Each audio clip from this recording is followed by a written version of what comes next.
एक common question जो हमारे सामने रोज आता है कि डॉक्टर साहब मैं वजन कम करना चाहती हूँ, लेकिन वजन कम करने के लिए जब एक्सरसाइज करना शुरू करती हूँ तो घुटनों में बहुत दर्द होता है। तो हम क्या ऐसा करें कि वेट लॉस करने के लिए जो एक्सरसाइज हम करना चाहते हैं उनसे हमारे घुटनों में दर्द ना हो या हमारे घुटने और ज्यादा खराब ना हो। आइए आज इसी के बारे में जानेंगे। दोस्तों, अगर आप वेट लॉस करना चाहते हैं और वेट लॉस करने के लिए आपने वॉकिंग, रनिंग, जॉगिंग या ट्रेडमिल शुरू किया है और आपके घुटनों में उसकी वजह से दर्द होने लगा है या पहले होने वाला दर्द बढ़ गया है, तो इनवेरिएबली वो एक्सरसाइजेस करने का मन नहीं करता या एक दिन करते हैं और उसके बाद एक हफ्ता 10 दिन तक घुटने के दर्द की वजह से उन एक्सरसाइजेस को नहीं कर पाते हैं, जिसकी वजह से वेट लॉस नहीं होता है। तो ऐसा क्या करें कि हमारे घुटनों में दर्द ना बढ़े इन एक्सरसाइजेस को करते हुए। इन चीजों को ध्यान में रखते हुए मैं आपको कुछ पॉइंट्स बताऊंगा, जिन पॉइंट्स को फॉलो कर हम इस तरह के होने वाले नी पेन को रोक सकते हैं और उसकी वजह से आप इफेक्टिव वेट लॉस कर सकते हैं। तो पहला पॉइंट है, अगर वेट लॉस करने की एक्सरसाइजेस के दौरान आपके घुटनों में दर्द होता है या बढ़ता है तो उसका अंडरलाइन कॉज ढूंढना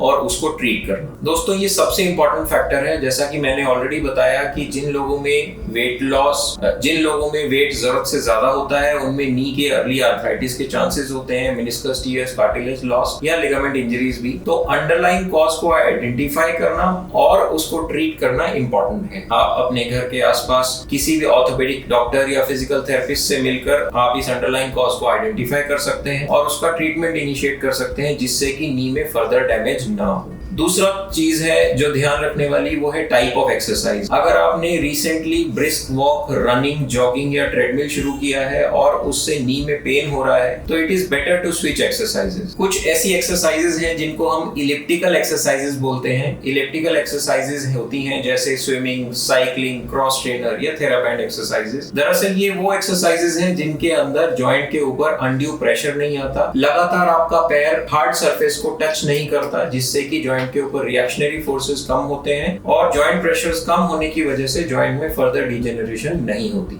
दोस्तों, ऐसा क्लियरली पाया गया है कि elliptical exercises are very good for muscle strength and weight loss without further worsening the joint. तीसरा है मसल स्ट्रेंथनिंग। दोस्तों, वेट लॉस करने में जो कैलोरी डेफिसिट हम प्रोड्यूस करते हैं या हम जो एक्टिविटी इंक्रीज करते हैं इस उम्मीद में कि उससे हमारी बॉडी में एक्स्ट्रा कैलोरीज बर्न होंगी और हम वेट लूज करेंगे, उसके साथ इंपॉर्टेंट ये भी है कि हम थोड़ी मसल स्ट्रेंथनिंग और बिल्डिंग एक्सरसाइजेस भी ऐड ऑन करें, ताकि वेट लॉस जो है वो सिर्फ फैट का हो, हमारे बॉडी का प्रोटीन और मसल बल्क ना जाए। जब हम वेट लॉस करने की सीक्वेंस को फॉलो करते हैं तो ऐसा पाया गया है कि बॉडी ना सिर्फ फैट को मोबिलाइज करती है बट दरअसल बॉडी के प्रोटीन्स और मसल्स को भी यूज करना शुरू कर देती है। इस मसल के यूज करने की वजह से मसल धीरे धीरे वीक होने लगती हैं और मसल्स की वीकनेस की वजह से जॉइंट्स पे अनड्यू प्रेशर आता है। उस प्रेशर से दरअसल जॉइंट डिजेनरेशन एक्चुअली इंक्रीज हो सकती है। तो ऐसा ना हो, इसके लिए साथ में हमें add on muscle strengthening exercises भी एड ऑन करनी चाहिए।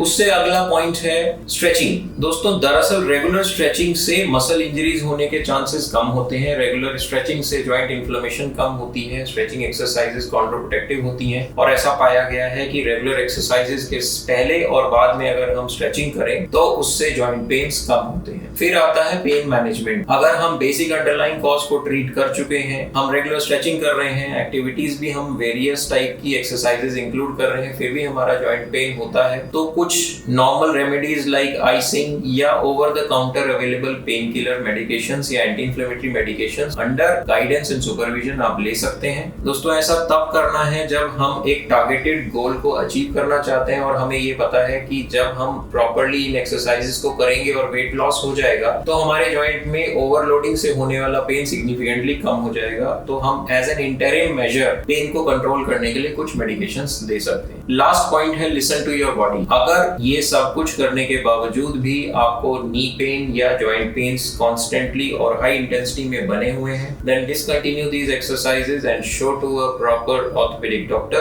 He will be able to find out what is causing this and will be able to help you out in this. दोस्तों, उम्मीद है कि आपकी वेट लॉस जर्नी में ये टिप्स बहुत काम आएंगे। अगर आप या आपका कोई जानने वाला वेट लॉस जर्नी पे है और उसको रिकरेंट नी पेन्स या जॉइंट पेन्स हो रहे हैं और आपको एक ओपिनियन चाहिए, तो आप अपनी रिपोर्ट्स, MRI स्कैन्स, एक्सरेज या जो भी डॉक्यूमेंट्स आपके पास हैं आप हमें दे सकते हैं, भेज सकते हैं। हम कोशिश करेंगे कि आपको एक ऑनेस्ट और फ्री ओपिनियन दें।